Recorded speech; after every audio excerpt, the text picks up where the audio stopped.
प्रियजन हो, येशू ख्रिस्ताच्या नावाने प्रेमळ शुभेच्छा. कधी तुम्हाला निराशा वाटली आहे का? तुम्ही म्हणत आहात मला आताही निराश वाटत आहे.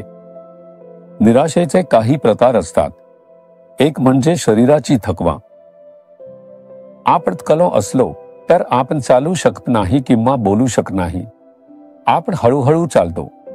आपल्याला थकवा जाणवतो आणि आपण बसतो. आपण काम करू शकत नाही. आपण डॉक्टरकडे जाऊन सांगितले मला थकवा जाणवतो. ते तुमचे तपासणी करतील. तुमच्या शरीरात ताकद किंवा रक्त नाही. आपल्याला थोडं रक्त द्यावं लागेल. तुम्ही पौष्टिक अन्न खा जे तुम्हाला ताकद देईल. सकाळी चालायला जा. तुम्हाला भरपूर ऑक्सिजनची गरज आहे म्हणजे तुमचे शरीर थकत नाही. सकाळी उठून झाडे असलेल्या ठिकाणी चालायला जा. मग तुमच्या शरीरातील थकवा निघून जाईल आणि तुम्हाला नवीन ताकद मिळेल. जेव्हा आपण हे पाळतो तेव्हा आपलं शरीर बळकट होतं. अशा प्रकारे आपण आपल्या शरीरातील थकवा बदलतो. तुम्ही थकलेले असाल तर पौष्टिक अन्न खाऊन स्वतःला बळकट करत नाही का? पण जर आपल्या मनात थकवा असेल तर काय करायचं? नैराश्य हे आपल्यावर खूप परिणाम करतं. शरीर निरोगी आणि बळकट आहे पण मनात मात्र थकवा आहे. जेव्हा नैराश्य येतं तेव्हा मी प्रार्थना, स्तुती किंवा देवाची सेवा आनंदाने करू शकत नाही. आपल्याला आपली जबाबदारी नीट पार पाडता येत नाही. हेच नैराश्य आहे. आपण नैराश्यात असताना लक्षात आल्यानंतर आपण ज्या कुणाला पाहतो त्यांच्यावर राग येतो.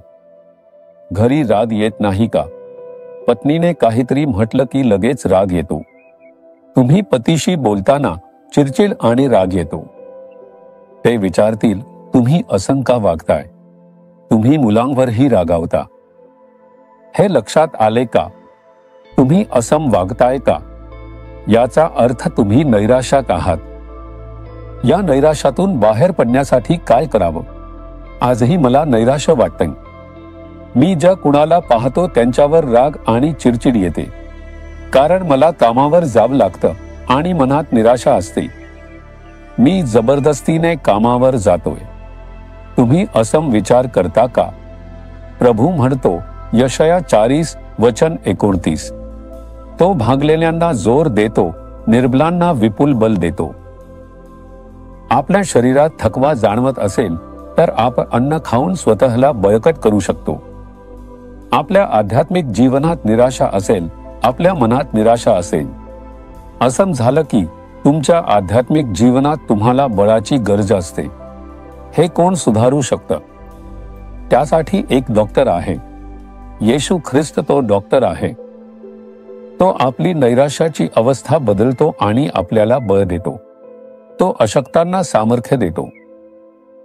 प्रभूने अब्राहामला एक वचन दिलं. असं सांगितलं की मी तुझ्या संततीला वाढवीन. त्याच्याकडे 75 वयापर्यंत मूल नव्हतं. त्यामुळे तो निराश झाला होता. प्रभूने त्याला बोलावलं, सांगितलं मी मूल देईन, आशीर्वाद देईन. मी ज्या देशात सांगतो तिथे जा. त्याने आज्ञा पाळली आणि प्रभूने सांगितलेल्या देशात गेला. आता तो त्या अपेक्षेत होता. प्रभू या वर्षी मला मूल देईल. 1 वर्ष गेलं, झाले नाही. आणखी 1 वर्ष गेलं, तेही झाले नाही. पुढच्या वर्षही या वर्षी मला मूल होईल. प्रभू मला देईल जसं त्याने वचन दिलं. 5 वर्ष गेली. दिवस जात होते. तो वयस्कर होता. त्याला हे वचन दिलं होतं तेव्हा 75 वर्षांचा होता. तो 80 वर्षांचा झाला, मग 85 वर्षांचा. प्रभूने वचन दिलं पण काहीच घडलं नाही. मी सगळ्यांना सांगितलं आहे, प्रभूने मला वचन दिलं आहे. प्रभूने सांगितलं आहे की तो मला एक मूल देईल. तो निराश झाला. एक दिवस प्रभू त्याला भेटायला आला. अब्राहम आपल्या तंबूत झोपलेला असताना त्याला उठवलं आणि हाक मारली, अब्राहम.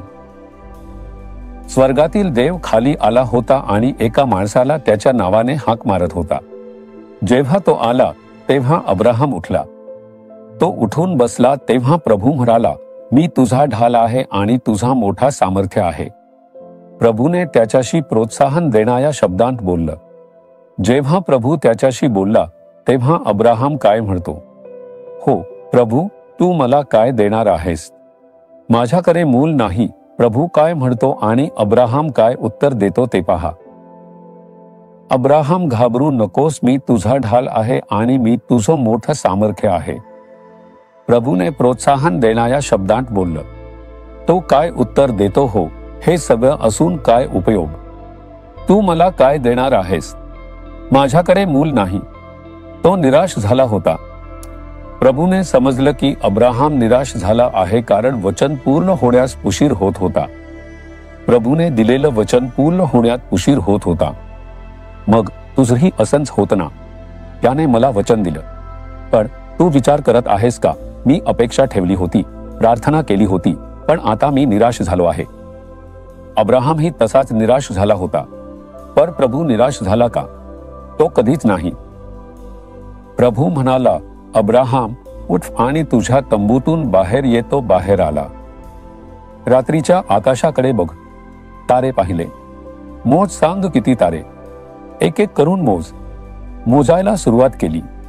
1, 2, 3, 5, 10, 20. मी त्यांना मोजू शकत नाही प्रभू, ते अगणित आहे. त्याचप्रमाणे मी तुझ्या संततीला वाढवीन. तू समुद्र किनाऱ्यावरील वाळू मोजू शकतोस. मी तुझ्या संततीला ह्याच प्रकारे वाढवीन. प्रभूने त्याला धीर दिला. जो अब्राहम निराश झाला होता त्याला प्रभूने बळ दिले. त्याला बळ देऊन आनंदी केले. प्रभूने त्याला ह्याच प्रकारे आशीर्वाद दिला. आज इस्रायली लोक जगभर विखुरलेले आहेत. ते लाखोंमध्ये वाढले आहेत. हे अब्राहमला दिलेल्या वचनामुळेच आहे. प्रभू निराश झालेल्यांना बळ देतो. आज तो तुझ्याकडे पाहून म्हणतो, माझा मुलगा मुलगी, तू निराश आहेस का? माझी वचने बदलणार नाहीत. ती विसरलो नाही. योग्य वेळेची वाट पाहतो आहे. ती पूर्ण होतील. कदाचित ती आजच पूर्ण होतील. प्रभू आपल्या वेळेची वाट पाहतो आहे. योग्य वेळी ते पूर्ण होईल. प्रभू तुझ्या आयुष्यात एक चमत्कार घडवणार आहे. माझ्या आयुष्यात प्रभूने वचन दिले, बोलावले. कधी कधी नैराश्य येते. खूप वेळा आले आहे. कधी कधी मला वाटतं मला प्रार्थनेची गरज नाही. असे वेळ आल्या आहेत की मी नैराश्याने झोपून राहिलो आहे. प्रभूने मला सांगितले, निराश होऊ नकोस. त्याने मला बळ दिले, मार्गदर्शन केले. तुलाही बळ देतो आहे. निराश झालेल्या मुला मुली तो तुला बळ देतो आहे. धीर धर. प्रभू सर्व गोष्टी घडवून आणणार. आज चमत्कार घडणार. तुला विश्वास आहे का? प्रभू, मी निराश असताना तू माझ्याशी बोललास. तू आमच्याशी बोललास. तू या मुला मुलीशी बोललास. तू अब्राहमसाठी एक चमत्कार केला आणि त्याला आनंद दिला. या मुला मुलीसाठीही एक चमत्कार कर आणि त्यांना आनंदी कर. आज निराशा दूर जाऊ दे. येशूच्या नावाने मी प्रार्थना करतो. आमेन, आमेन. जीसस रिडीम्ड मराठी ह्या YouTube चॅनेलला सबस्क्राईब करा. सबस्क्राईब बटनावर क्लिक करा आणि बेल चिन्हावरही क्लिक करा. दररोजच्या नवीन कार्यक्रमांची माहिती मिळवा.